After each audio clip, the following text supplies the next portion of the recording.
Here at the Republican National Convention, I'm on Radio Row in Milwaukee chatting with Tim Ballard, a former U.S. government agent, a guy who basically just couldn't do it anymore. We'll allow him to explain in his own words what that means. But if you've seen the film Sound of Freedom, and if you've ever thought about all the horrific realities behind child trafficking and all the stuff that's going on with that around the world, this is the guy you need to talk to. This is the guy you need to hear from. So, Tim, that film, Sound of Freedom, kind of chronicled your breaking point, where at some point you said, I got to do something to assist these innocent lives that are being destroyed. Right. I mean, tell me a little bit about that moment in your life when you came to that realization. Right. Well, the movie starts off with the case starts at the border, which is important. At the time, the border wasn't so politicized when they made the movie, but we rescued this little kid who had been kidnapped by an American pedophile in Mexico and was bringing him across the border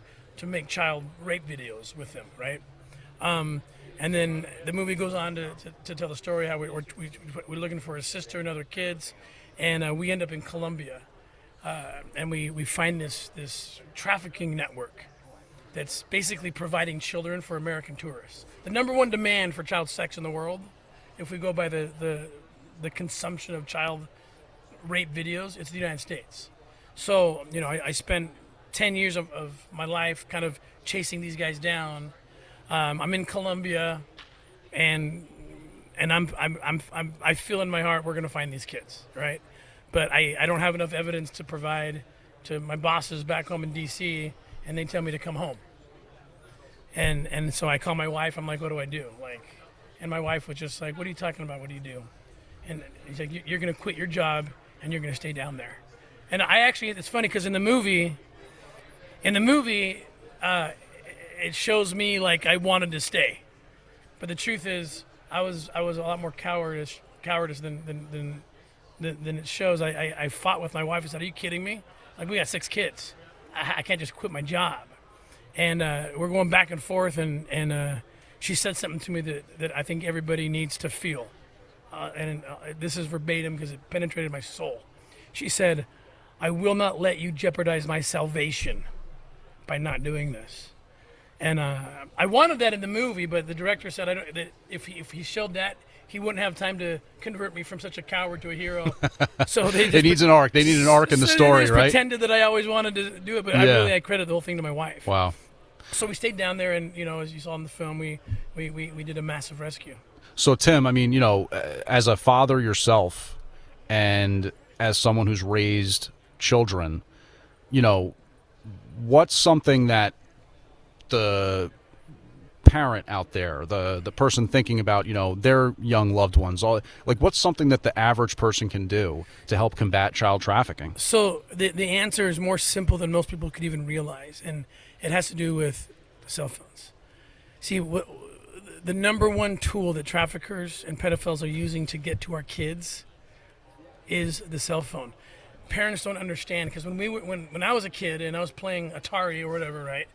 We're playing against the computer, right? Mm-hmm. Not anymore, right? Mm-hmm. These kids are playing with the real online people, gaming. And the people that they're playing with are pretending to be 12, 13 years old. But in reality, in a lot of cases, they're 60-year-old pedophiles trying to gain access to our kids and eventually giving, hey, send me pictures. Hey, where do you live? Hey, want to meet at the mall? And the kid thinks they're going to meet someone their age, and this is where the problem begins. And the parents have no idea, right? Like at my house, at 8 o'clock, every phone gets turned in. You're going to charge your phone in my room. Yeah. You don't get your phone until, and we review everything that they're up to. If we started there, we would start rescuing a lot of kids. Tim Ballard is our guest right now, and you're now with Aerial Recovery. Yes. You were just less than 24 hours ago down in Ecuador. That's right. In an active operation, right? That's right. We were meeting with the Minister of Defense, the new government down there, and they're pretty pissed off, because what they're realizing finally is that our open border policy is causing traffickers to go kidnap their children. And I had the same conversation with the president of Honduras, who, by the way, is a total socialist, and the president of Guatemala, who is a total conservative, and that didn't even matter. You mean they're both feeling the same type of way about what's happening? Because what's going on is the border's wide open, so the traffickers are making about $14 million a day by kidnapping children in other countries, bringing them across. They write a phone number on the kids. I mean, thousands of these kids are showing up unaccompanied, right?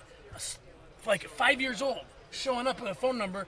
And Biden, basically, and our great border czar Kamala Harris, the directive is you call the number and we'll call them a sponsor. It's their sponsor. So they call the number and say, hey, I got little Miguel, Gonzalez here. Oh yeah, Miguel's my grandson.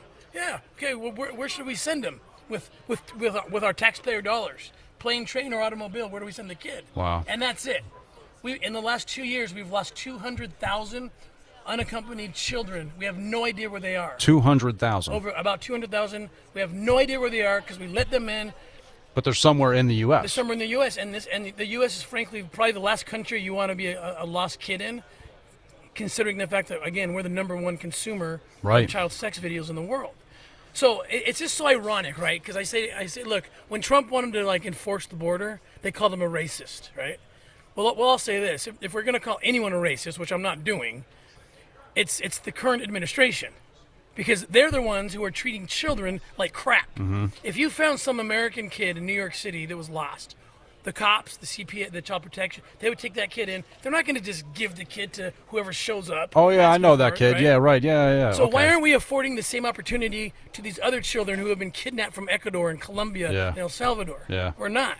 What we're doing to these kids is horrific. We're introducing basically our agency, and it's not the agents, by the way. They hate this administration. It's the way that the directives I was there are for 12 years. Tying their hands and stuff. They have to do this, right? But our government agencies have become child trafficking delivery services. Tim Ballard was played by Jim Caviezel in The Sound of Freedom, a guy who showed that courage, even if your wife had to kind of push you a little bit to go ahead and do it. So I know you got to go, but just tell me quickly about aerial recovery and what that is and how people can support it as well. Aerial recovery is the number one intervention group in the world. There's no place we won't go. We send undercover operators. We always work with the police, but they need us because we look like the client, right? We look like who the traffickers are trying to service. So we can infiltrate. We provide tools. We provide training. We provide aftercare. It's like a sting operation, basically. And anything we need to do, we will do. So if you go to aerialrecovery.org, please, we need to raise money so we can do these operations, and we're having great success. So parents, you need to watch the cell phones, but also aerialrecovery.org by donating, and then also getting on your congressman, getting on the border states, voting in this upcoming election. Fix the border. That's right. It's and not Trump just was doing it, by the way. Right. His Remain in Mexico policy was rescuing. People don't realize this, but Donald Trump rescued tens of thousands, maybe hundreds of thousands of children just by the Remain in Mexico policy. And nobody talks about right. that. Because, people talk about fentanyl and other drugs and, the risk of terrorism and, the drain of resources, the socials, all that and that's legitimate. all important, too. But, come on, man, we're talking about kids These here. are children. And we know for a fact, like I said, that 200,000 are missing. It's horrible. Yeah, it's awful. It's modern-day slavery, and we're letting it happen in our country. Well, Tim, I'm extremely proud of you. It's an amazing conversation to have with an American like yourself. Keep up the great work. And thank you so much. aerialrecovery.org. That's where we're going to go to check it out more. Thank you for having me on. Thanks, really Tim. Appreciate it.